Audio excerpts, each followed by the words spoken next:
guys, Professor Dunaway here. This is a brief overview of the Epic of Gilgamesh. I'm going to tell you a little bit about the history. Very interesting history. And actually, Gilgamesh existed. And it's been proven by archaeologists and Assyriologists and so forth and so on. And it's gained a lot of fame within, biblical archaeological societies as well. And we'll talk about the reasons as to why in this presentation. So the Epic of Gilgamesh is an ancient Mesopotamian odyssey recorded in the Akkadian language about Gilgamesh, who is the king and was the king of the Mesopotamian city of Uruk. The fullest extent of this Gilgamesh epic, though, is on 12 incomplete Akkadian language tablets. I say incomplete because they're still finding pieces of these tablets from around the world, not just in the Akkadian language, but also in the Sumerian language and languages after that. So this tale was probably orally told. It was probably around before they claimed that it was written. So the Assyriologist Horseman Rasham at Nineveh, the library of the Assyrian king of Ashurnipal, who reigned from 668 to 627 BCE, is who found these tablets, right? The city was basically destroyed. We'll talk about wars in a minute. It's amazing that the story exists today. This makes it even more interesting. So George Smith, the unexpected translator of these tablets, it was written in cuneiform, right?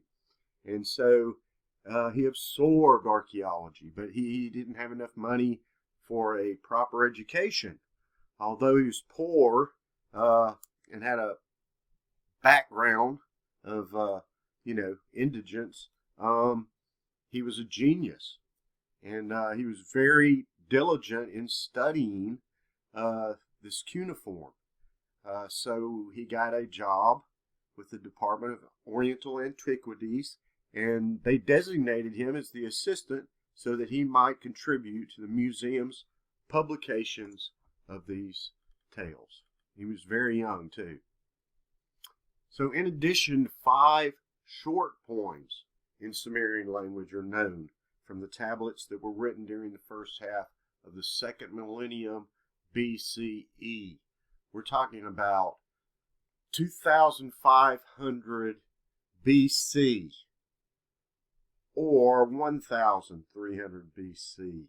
They can't really pinpoint when it was written, but they know that it existed before that. So this is old. This is the oldest epic and possibly the oldest written work. The Mesopotamian people were not literate when they first started building, Uruk in these places. They created a form of writing and became literate. That's important, right? So the poems are entitled as thus: Gilgamesh and Huwawa, Gilgamesh and the Bull of Heaven, of who we will talk about in a minute, Gilgamesh and Agaga of Kish, Gilgamesh, Enkidu, and the Netherworld, and the Death of Gilgamesh. Okay, just to show you where Uruk is, it was up in this area, right? Here it is right here. This is the Middle East. I have a better map in a minute. Iraq, Saudi Arabia. It actually sits, and this is important too, between the Euphrates and the Tigris River. Here's the timeline. Sumerian city-states grow across Mesopotamia. 3500 BC. Clay tablet writing is invented in 3300 BC, 200 years later.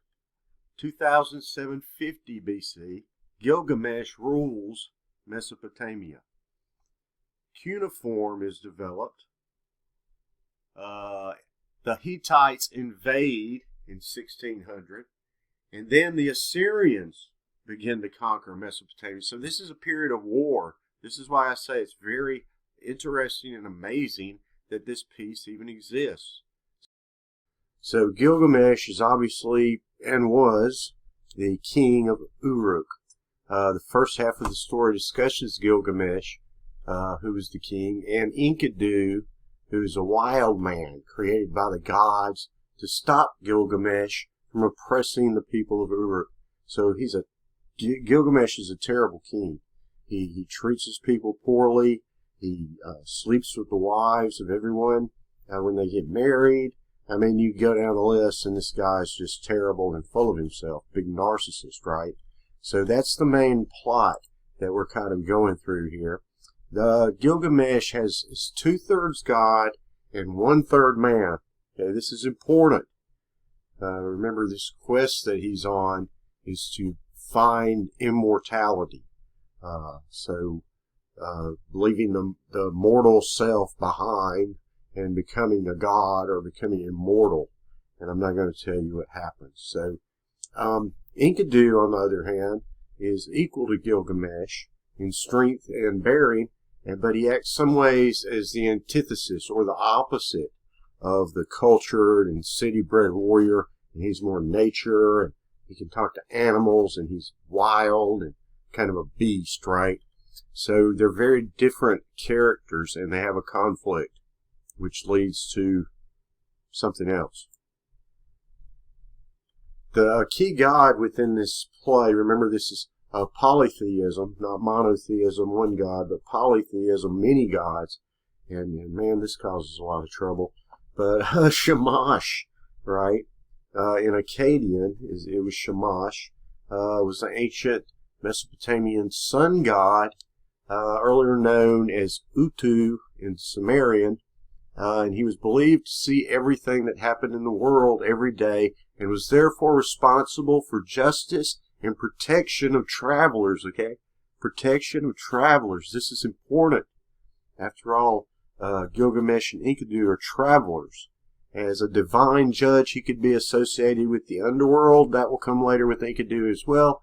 And additionally, he could serve as the god of divination, or seeing the future, right?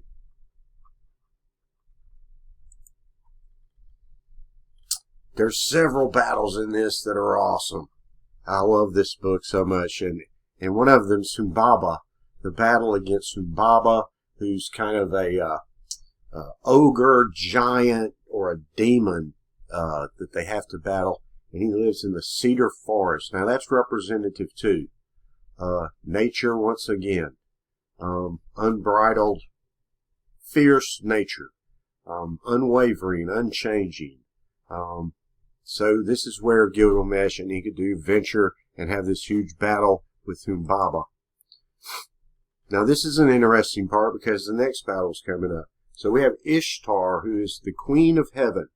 Inanna was her name in Mesopotamia. This is the goddess of love, war, and fertility.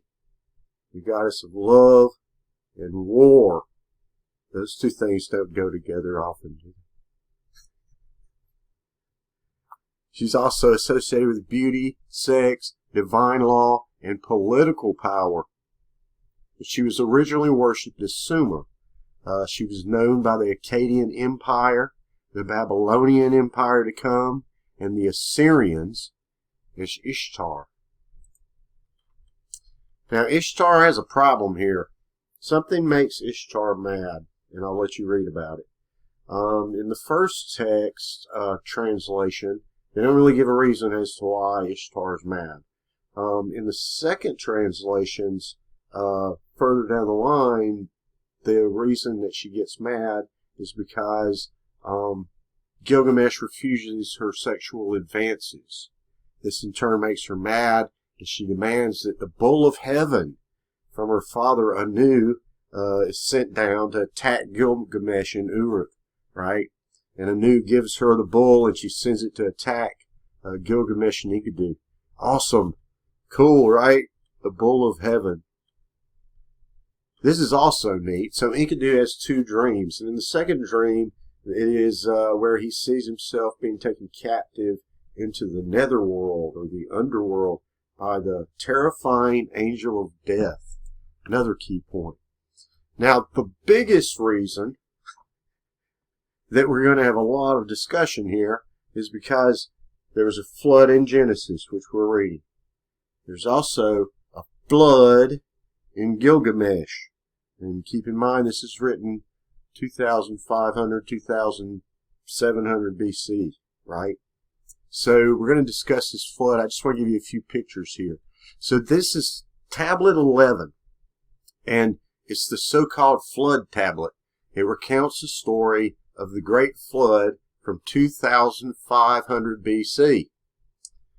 This opened new fields of study, folks, especially amongst biblical archaeologists and ancient historians, and pulls in Genesis, and now we have Gilgamesh flood, and there are floods from all over the world. China. I mean, there are counted floods from pretty much every civilization around the world.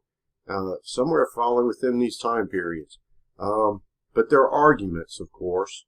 You know, what authenticity, authority, adaptations of this. Who causes the flood? Was it God's? Was it God? Was it a meteor that landed in the ocean? There's all kinds of debate and speculation as to if the flood happened, when it happened all these places at the same time. So very interesting, right? Let me just show you here, right in here somewhere is Uruk, right? In Iraq. And then we have Iran over here. Okay, so look at the water. Not only do we have the Euphrates, we also have the Tigris here. But look at the amount of water around this place. The Caspian Sea's here. The Mediterranean Sea's here. The Red Sea's here. And the Persian Gulf is over here. That is a lot of water. If there's a flood, this area is going to be seriously underwater. No pun intended. But I just want to show you that image. And now, the next interesting portion of the book, and I'm not giving any of this away, is his search for eternal life. And he's searching for Utnapishtim, is the man's name, who's a legendary king of Shuruppak. Excuse my pronunciation of all these. I'm trying just to get them close. And this is in southern Iraq. But he survives the flood by making a boat. Utnapishtim is also the 8th of the antediluvian kings in Mesopotamia. The legend. Just as Noah is the 8th from Enoch in Genesis. Also within this chapter, there appears a snake. Where else do we see a snake? It was in the Garden of Eden, right? In what we're reading in Genesis. So let's compare these. They're not identical. The stories aren't identical. They're close. They're not identical. Some of the things are different. I mean, in this story, you've got a bunch of gods, and you don't know what they're going to do even after everything ends. I mean, who knows, right? So that's a wrap up for Gilgamesh. I hope you enjoy it. It's an awesome read. I'll be making one of these for each book we cover, and I'm going to make a video that has the gods and people in the story listed, and then just briefly explain who they are with pictures, and then it'll be really short, and you can play it over and over and over again until you remember who the characters are within the story. So I'm going to make those for each week too. So I appreciate it. Everybody have a great day. I will see you in the discussion.